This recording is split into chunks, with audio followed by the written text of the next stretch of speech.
हे दोस्तों, आज हम सन 2019 के जीएस पेपर 2 के क्वेश्चन देखेंगे। हम इस वीडियो में बेसिकली क्वेश्चन नंबर 1 से क्वेश्चन नंबर 10 तक देखेंगे। आपकी जानकारी के लिए बता दें कि आपके जो जीएस का 1, 2, 3 ये पेपर होते हैं, इनमें टोटल होते हैं आपके 20 क्वेश्चन। 20 क्वेश्चन में प्रारंभ के 10 क्वेश्चन होते हैं आपके 10-10 मार्क्स के। इस प्रकार ये होते हैं टोटल 100 मार्क्स, और इनमें से प्रत्येक क्वेश्चन को लिखने के लिए 150 शब्दों का उपयोग करना होता है। और वहीं अंतिम के 10 क्वेश्चन में प्रत्येक क्वेश्चन होता है 15-15 मार्क्स का, और जिसे लिखने के लिए आपको 250 शब्दों का यूज करना होता है प्रत्येक क्वेश्चन पर, और हर एक क्वेश्चन आपको देगा 15 मार्क्स। तो टोटल इस क्वेश्चन को लिखने के लिए आपको 3 घंटे का समय मिलेगा। तो अब हम अपने क्वेश्चन देखते हैं। ये है आपका क्वेश्चन नंबर 1। क्या आपके विचार में भारत का संविधान शक्तियों का कठोर पृथक्करण के सिद्धांत को स्वीकार नहीं करता है, बल्कि यह नियंत्रण एवं संतुलन के सिद्धांत पर आधारित है? व्याख्या कीजिए। इंग्लिश में, do you think that constitution of India does not accept principle of strict separation of powers, rather it based on a principle of checks and balance, explain। सो ये जो आपका क्वेश्चन है, क्वेश्चन कह रहा कि जो आपका भारत का संविधान है, ये जो विभिन्न संस्थाएं हैं, इनमें शक्तियों के कठोर पृथक्करण के सिद्धांत को ये नहीं अपनाता है, बल्कि यह नियंत्रण एवं संतुलन के सिद्धांत पर आधारित है। इसकी आपको करनी है व्याख्या, वो भी आपको 150 शब्दों में। अगला क्वेश्चन देखिए। ये क्वेश्चन नंबर 2 है। केंद्रीय प्रशासनिक अधिकरण जिसकी स्थापना केंद्रीय सरकार के कर्मचारियों द्वारा या उनके विरुद्ध शिकायतों एवं परिवादों के निवारण हेतु की गई थी, आजकल एक स्वतंत्र न्यायिक प्राधिकरण के रूप में अपनी शक्तियों का प्रयोग कर रहा है। व्याख्या कीजिए। इंग्लिश में, the central administrative tribunal which was established for redressal of governance and complaints by against central government employees nowadays is exercising its power as an independent judicial authority, explain। तो यहाँ पर कह रहे हैं कि जो आपका ये केंद्रीय प्रशासनिक अधिकरण था, इसकी स्थापना जो भारत के कर्मचारी थे, इनकी शिकायतों एवं इनके विवाद के निवारण हेतु की गई थी, किंतु आज इस समय यह एक स्वतंत्र न्यायिक प्राधिकरण के रूप में कार्य कर रहा है। तो इसकी आप व्याख्या कीजिए 150 शब्दों में। अगला क्वेश्चन नंबर 3 है। इसमें है, भारत में नीति निर्माताओं को प्रभावित करने के लिए किसान संगठनों द्वारा क्या क्या तरीके अपनाए जाते हैं, और वे तरीके कितने प्रभावी हैं? इंग्लिश में, what are the methods used by farmers organization to influence and makers in India and law effective are these methods। तो यहाँ पर कह रहे हैं जो भारत के ये किसान संगठन है, ये कौन से वो तरीके अपनाते हैं किसको, नीति निर्माताओं को प्रभावित करने के लिए। तो इन तरीकों को आपको बताइए, और ये तरीके कितने प्रभावी हैं। नीति निर्माता मीन्स जो कानून बनाते हैं देश का, तो इन्हें कितना प्रभावित करते हैं, तो इन तरीकों को आप बताइए। अगला देखिए क्वेश्चन नंबर 4। न्यायालय के द्वारा विधायी शक्तियों के वितरण से संबंधित मुद्दों को सुलझाने से परिसंघीय सर्वोच्चता का सिद्धांत और समरस अर्थान्वयन उभर कर आए हैं, स्पष्ट कीजिए। इंग्लिश में, From the resolution for continuous issues regarding distribution of legislative powers and courts, principle of federal supremacy and harmonious construction have emerged, explain।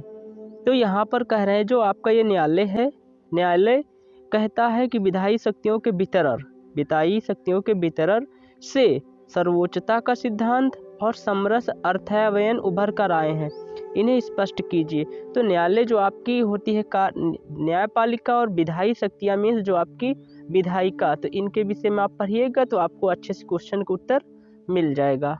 अगला देखिए क्वेश्चन नंबर 5। धर्मनिरपेक्षता को भारत में संविधान के उपागम से फ्रांस क्या सीख सकता है? इंग्लिश में what can France learn from the India constitution's approach to secularism. तो यहाँ कह रहे हैं कि जो हमारा ये फ्रांस है, फ्रांस भारत के संविधान से धर्मनिरपेक्षता के विषय में क्या सीख सकता है। इसका भी उत्तर आपको देना है 150 शब्दों में, कोई ज़्यादा शब्द नहीं होंगे और जिसको मिलेंगे लिखने के लिए आपको 10 मार्क्स। अगला क्वेश्चन देखिए, उच्च समृद्धि के लगातार अनुभव के बावजूद भारत के मानव विकास के निम्नतम संकेतक चल रहे हैं। उन मुद्दों का परीक्षण कीजिए जो संतुलित और समावेशी विकास को पकड़ में आने नहीं दे रहे हैं। इंग्लिश में despite consistent experience of high growth, India still goes with lowest indicators of human development, examine the issues that make balanced and inclusive development elusive।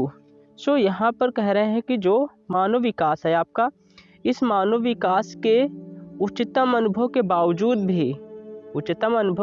भी वे कौन से मुद्दे हैं जिनके कारण आपका समावेशी विकास और संतुलित विकास पकड़ में नहीं आ रहा है। तो उन मुद्दों को आपको ढूंढना है जिन मुद्दों के कारण ये मानव विकास अच्छे से नहीं हो पा रहा है। क्वेश्चन नंबर देखिए अगला, क्वेश्चन नंबर 7। इसमें है भारत में निर्धनता और भोग के बीच संबंध में एक बढ़ता हुआ अंतर है। सरकार द्वारा सामाजिक व्यय को संकुचित किया जाना निर्धनों को अपने खाद्य बजट को निचोड़ते हुए खाद्येतर अत्यावश्यक मदों पर अधिक व्यय करने के लिए मजबूर कर रहा है। स्पष्ट कीजिए। इंग्लिश में there is a growing divergence in relationship between poverty and hunger in India. The shrinking of social expenditure by government of forcing the poor to spend more on non-food essential items squeezing their food budget elucidate। तो इस question में कह रहे हैं कि जो आपके निर्धन है सरकार, हमारी जो सरकार है, इस सरकार के कम व्यय के कारण किसमें, सामाजिक व्यय पर। तो ये जो आपके गरीब हैं निर्धन व्यक्ति, इनका जो खाद्य बजट है वो अधिक से अधिक खर्च हो रहा किसमें, अत्यावश्यक खाद्येतर वस्तुएं, अर्थात ऐसी वस्तुएं, एक खाद्येतर वस्तुएं वे वस्तुएं होती हैं जो खाने योग्य नहीं फिर भी व्यक्ति के यूज के योग्य होती हैं। तो इन पर इन गरीबों को अधिक से अधिक खर्च करना पड़ रहा है क्योंकि सरकार इन पर कम व्यय कर रही है। तो इसकी वजह से एक निर्धन व्यक्ति और भूख के बीच अंतर बढ़ता ही है।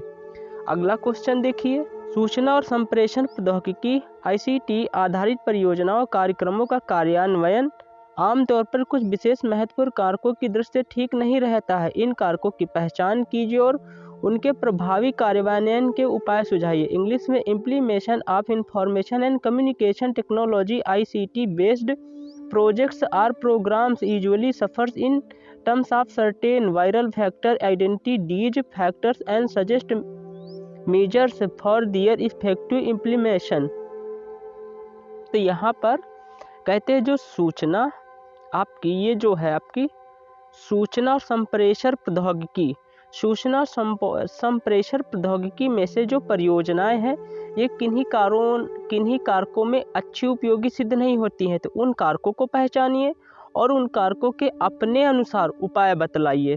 तो सूचना मीन्स जो सूचनाएं आप भेजते हैं, जैसे इंटरनेट से आप व्हाट्सएप पर भी, और संप्रेषण मीन्स जो उसे सूचना को प्राप्त करे।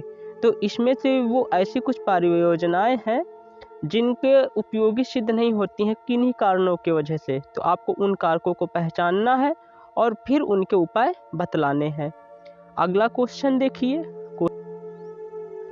भारत और जापान के लिए समय आ गया है कि एक ऐसे मजबूत समसामयिक संबंध का निर्माण करें जिसका वैश्विक एवं राजनीतिक साझेदारी को आवेष्टित करते हुए एशिया एवं संपूर्ण विश्व के लिए बड़ा महत्व होगा। टिप्पणी कीजिए। इंग्लिश में the time has come for India and Japan to build a strong contemporary relationship, one involving global and strategic partnership that will have a great significance for Asia and the world as a whole. Comment. तो यहाँ कह रहे हैं कि जो आपका भारत और Japan के लिए वह समय आ गया कि ऐसे संबंधों का निर्माण करें जो वैश्विक एवं राजनीतिक स्तर पर एशिया और संपूर्ण विश्व के लिए एक मिसाल के तौर पर बन जाएं।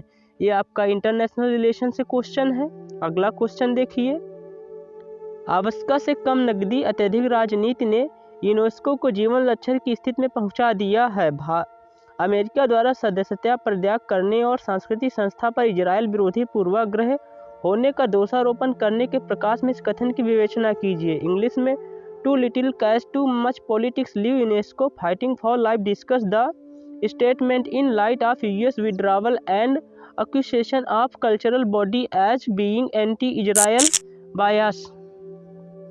तो इस क्वेश्चन में जो यूनेस्को है इसे अत्यधिक कम नकदी और राजनीति के अत्यधिक प्रभाव ने इसके जीवन रक्षण के लिए सिर्फ इसे मजबूर कर दिया है और साथ में अमेरिका ने इसकी सदस्यता भी त्याग दी है, वो ये कहकर कि ये इजराइल विरोधी पूर्वाग्रह वो भी सांस्कृतिक संस्था पर है। ये शब्द, तो इस शब्द पर आप प्रकाश डालिए कि हाँ अमेरिका ने इस यूनेस्को को क्यों त्याग दिया और ये जो यूनेस्को है इसकी अत्यधिक जीवन रक्षा हो रही है अपने जीवन के लिए बचाने के लिए, क्योंकि इसे अत्यधिक कम नकदी मिल रही है और इस पर अत्यधिक राजनीति हो रही है। तो ये आज के क्वेश्चन थे टोटल आपके 10, और अगले वीडियोज में हम देखेंगे क्वेश्चन नंबर 11 से क्वेश्चन नंबर 20 तक, जिनमें से प्रत्येक क्वेश्चन को लिखने के लिए आपको 250 शब्दों का उपयोग करना होता है और इन 1 से 10 तक क्वेश्चन में आपको उपयोग करने होते हैं 150 शब्दों को। Thank you and so much.